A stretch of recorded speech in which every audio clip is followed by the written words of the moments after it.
அனிதாவும் குணாவும் பேசிக்கிட்டு இருக்கும்போது குணாவோட அம்மா வந்து, டேய் இங்க போடுற மோசமான சாப்பாடு தான் சாப்பிட்டுக்கிட்டு இருக்கியான்னு அவங்களே சமைச்சு எடுத்துட்டு வந்த சாப்பாடை ஊட்டி விட, மா இது ஹாஸ்பிட்டல் என்ன பண்ணிக்கிட்டு இருக்கேன்னு ஓட விடாம துரத்திட்டு போய் சாப்பிட வைக்கிறாங்க.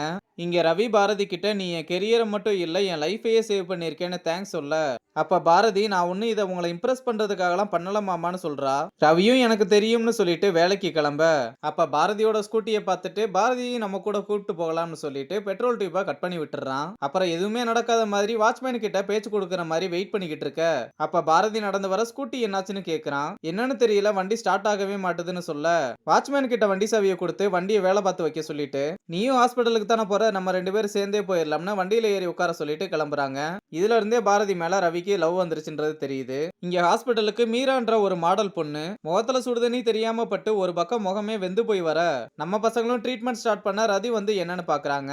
அப்ப அந்த பொண்ணு கூட வந்த ஒருத்தர் ரதி கிட்ட தனியா பேசணும்னு கூட்டு போய், இந்த விஷயம் வெளியே தெரியவே கூடாது, நிறைய கம்பெனிஸ் இவ மேல இன்வெஸ்ட்மெண்ட் பண்ணிருக்காங்க, நீங்க என்ன பண்ணுவீங்களோ எனக்கு தெரியாது, எத்தனை கோடி செலவானாலும் பரவாயில்ல, அவ பழைய மாதிரி மறுபடியும் வரணும்னு சொல்றான். அப்புறம் ரதி நம்ம பசங்க எல்லார்கிட்டையும் இவங்க ஃபேஸை 100% நம்மளால பழையபடி கொண்டு வர முடியாது, ஆனா நம்ம நம்மளோட பெஸ்ட்டை கொடுக்கணும், யாரு கரெக்டா டயக்னோஸ் பண்றாங்களோ அவங்களுக்கு இந்த கேஸ் கிடைக்கும்னு சொல்லிட்டு கிளம்புறா. இங்க மீராவோட ஃபைல அருணா நவீன் கிட்ட கொடுத்து, அந்த கேஸை எடுத்து பார்க்கணும்னு உனக்கு தோணலையான்னு கேட்க, எனக்கு இப்ப அது மேலலாம் இன்ட்ரெஸ்ட் இல்ல, எனக்கு வேற ஏதாவது வேலை இருந்தா கொடுங்கன்னு சொல்றான். அருணாவும் கேஸ் ஃபைல நான் இங்க வச்சுட்டு போறேன், உனக்கு இதை பார்த்தா கொஞ்சம் இன்ட்ரெஸ்ட் வந்தாலும் வரலாம், என்னன்னாவது பாருன்னு சொல்லிட்டு கிளம்புறாங்க.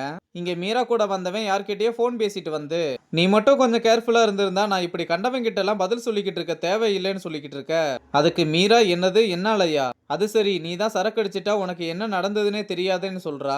இவன் தான் ஏதோ ஊழ வேலை பார்த்திருக்கான் போல. மறுநாள் ரதி கிட்ட எல்லாருமே அவங்களோட டயக்னஸ சொல்ல, எதுவுமே 80% ரிசல்ட்டை தாண்டல. அப்ப நவீன் தயங்கிக்கிட்டே அவன் டயக்னஸ் பண்ண ப்ராசஸ் சொல்லி, இதனாலயும் 100% ரிசல்ட்டை கொடுக்க முடியாது, ஆனா இதை பண்ணி முடிச்சிட்டா லைட்டா தான் டிஃபரன்ஸ் தெரியும், அதை ஈஸியாவே மேக்கப்ல கவர் பண்ணிடலாம்னு சொல்ல, ரதியும் இதை கேட்டு இந்த கேஸை நவீனையே லீட் பண்ண சொல்லிடுறாங்க. நம்ம பசங்க இதை கேட்டு ஷாக் ஆகிட்டு, உங்களுக்கு தெரியாம இந்த கேஸை நவீன் அனலைஸ் பண்ணதுல கோவம் இல்லையான்னு கேட்க, எனக்கு தெரியாமலையா, இந்த கேஸை அருணா கிட்ட கொடுத்து அவங்கிட்ட கொடுக்க சொன்னதே நான் தானே சொல்றா. அப்புறம் நவீன் கிட்ட, இனிமேல் நீ நர்சஸ் பண்ற வேலையை பண்ண வேணாம், உன்னோட டாக்டர் வேலையவே பார்க்கலாம்னு ஆல் தி பெஸ்ட் சொல்லிட்டு கிளம்புறதோட இந்த எபிசோட முடிச்சிருக்காங்க.